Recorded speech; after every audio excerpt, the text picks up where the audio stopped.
CM Revanth అధ్యక్షన Telangana cabinet సమావేశం జరగనుంది. ఇప్పటి వరకు జరిగిన కేబినెట్ నిర్ణయాలు, పనుల పురోగతిపై ప్రధానంగా చర్చించనున్నారు నేతలు.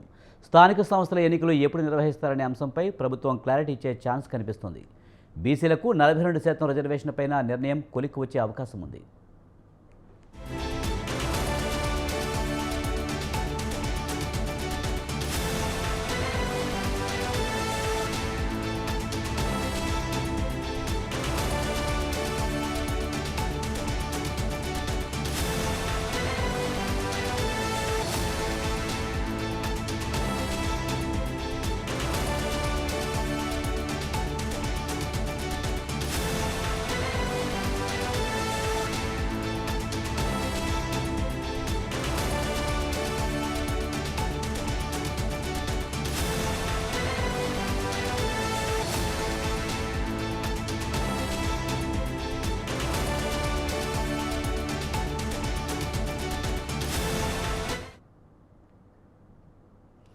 సీఎం రేవంత్ అధ్యక్షతన తెలంగాణ కేబినెట్ సమావేశం జరగనుంది. ఇప్పటి వరకు జరిగిన కేబినెట్ నిర్ణయాలు, పనుల పురోగతిపై ప్రధానంగా చర్చించనున్నారు నేతలు.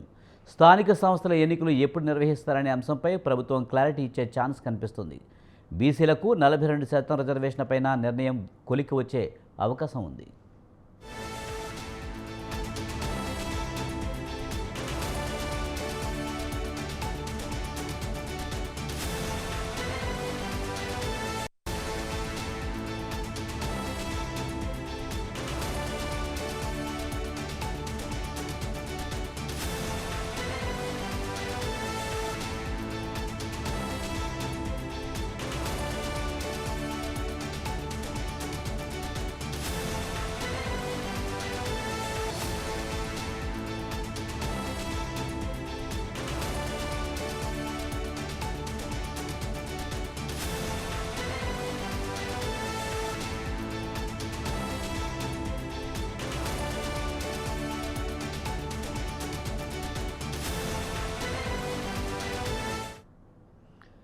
సీఎం రేవంత్ అధ్యక్షతన తెలంగాణ కేబినెట్ సమావేశం జరగనుంది. దీనిపై మరింత సమాచారాన్ని మా కరెస్పాండెంట్ విశాల్ అందిస్తారు. విశాల్, రేవంత్ అధ్యక్షన తెలంగాణ కేబినెట్ సమావేశం జరగనుంది. దీనికి సంబంధించి పూర్తి సమాచారం ఏంటి?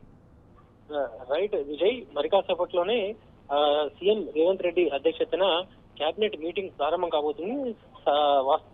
వాస్తవానికి 2 గంటలకి కేబినెట్ మీటింగ్ ప్రారంభం అవుతుందని అధికారులు ఉత్తర్వులు విడుదల చేసినప్పటికీ ఇంకా కేబినెట్ మీటింగ్ ప్రారంభం కాలేదు. సో మరి కాసేపట్లోనే ఈ కేబినెట్ మీటింగ్ ప్రారంభం కానుంది. ముఖ్యంగా ప్రతి నెలకి 2 సార్లు కేబినెట్ మీటింగ్ జరపాలి. అదేవిధంగా ప్రతి 3 నెలలకు ఒకసారి గతంలో కేబినెట్ మీటింగ్ లో తీసుకున్న నిర్ణయాలు సంబంధించి అమలు ఏ విధంగా కొనసాగుతుంది, వీటన్నిటి మీద చర్చించాలని స్టేటస్ కో కేబినెట్ మీటింగ్ ప్రతి 3 నెలలకు ఒకసారి జరపాలని గత కేబినెట్ లోనే నిర్వహించారు. ఇక ఈ రోజు ప్రధానంగా ఇప్పటి వరకు తెలంగాణ రాష్ట్రం ఏర్పడిన తర్వాత కాంగ్రెస్ అధికారంలోకి వచ్చి దాదాపు 18 నెలలు అవుతుంది. ఈ 18 నెలల కాలంలో 18 కేబినెట్ మీటింగ్ అయ్యి దాదాపు 400 పైగా కొన్ని నిర్ణయాలు కేబినెట్ మీటింగ్ లో తీసుకున్నారు. వీటన్నిటికీ అమలు ఏ విధంగా జరుగుతుంది, వాటన్నిటి మీద కూడా ఈ రోజు సమావేశంలో చర్చిస్తారు. వీటితో పాటు బీసీ రిజర్వేషన్, స్థానిక సంస్థల ఎన్నికలు, అదేవిధంగా కొత్త స్టాంప్స్, రెవెన్యూ చట్టం సవరణ, రేషన్ కార్డుల జారీ, కొత్త రాష్ట్రంలో గోశాలల ఏర్పాటు, వీటిపై కూడా ఈరోజు కేబినెట్ సమావేశంలో చర్చిస్తారని కూడా తెలిసింది. ఇక రాష్ట్రంలో మహిళా అభివృద్ధికి ఇప్పటికే ఫ్రీ బస్సు, మహిళా సంఘాలకి చేయూత, ఇలాంటి అన్ని కొన్ని అమలవుతున్నాయి. ఇంకా మహిళల అభివృద్ధికి సంబంధించి ఈ రోజు ఈ సమావేశంలో చర్చించే అవకాశం ఉందని కూడా తెలిసింది. ఇక ఈ రోజు కేబినెట్ మీటింగ్ లో మరో ప్రత్యేకత, ఈ కేబినెట్ ఈ రోజు జరుగుతుందని కూడా ప్రచారం జరుగుతుంది. ముఖ్యంగా ఇప్పటివరకు ఫైల్స్ రూపంలో ఈ కేబినెట్ నిర్ణయాలు వాటన్నిటిని కూడా ఫైల్స్ రూపంలో అధికారులు దాన్ని ఉంచేవాళ్ళు. అయితే పారదర్శకత, అదేవిధంగా అధికారులందరికీ, మంత్రులకి, వీళ్ళందరికీ కూడా వాళ్ళ ఆన్లైన్ లోనే ఈ కేబినెట్ తీసుకున్న నిర్ణయాలు, వీటన్నిటికి సంబంధించిన రిపోర్ట్స్ వెళ్ళిపోతాయి. దీంతో సమాచార గోప్యత ఉంటుంది. అదేవిధంగా ప్రతి ఒక్కరికి కూడా ఈ కేబినెట్ దానికి సంబంధించి ప్రతి ఒక్కరికి కూడా అవగాహన ఉంటుందని కూడా ఇప్పటికే ప్రభుత్వం దీనికి సంబంధించిన ఆదేశాలు కూడా జారీ చేసింది. ఇక ఈ రోజు జరిగే ఈ సమావేశంలో మరో ముఖ్యమైన అంశం ఈ కాళేశ్వరం కమిషన్ సంబంధించి మేడిగడ్డ బ్యారేజ్ మరమ్మతులు వీటిని చేయాలా లేదా, లేదంటే విజిలెన్స్ ఇచ్చిన రిపోర్టుకు సంబంధించి ఏ విధమైన నిర్ణయాలు తీసుకోవాలి, వీటన్నిటికి సంబంధించి ఈరోజు కేబినెట్ లో చర్చ వస్తుంది. ఇక కేబినెట్ మీటింగ్ ముగిసిన తర్వాత ఈరోజు మీటింగ్ లో చర్చించిన అంశాలన్నింటినీ కూడా మీడియాకు వివరిస్తారు విజయ్. ప్రస్తుతానికైతే ఈ రోజు జరుగుతున్న కేబినెట్ మీటింగ్ ఒక ప్రాధాన్యత సంతరించుకుంది. ఎందుకంటే బీసీ రిజర్వేషన్ అనేది ప్రస్తుతం దేశవ్యాప్తంగా కొనసాగుతుంది.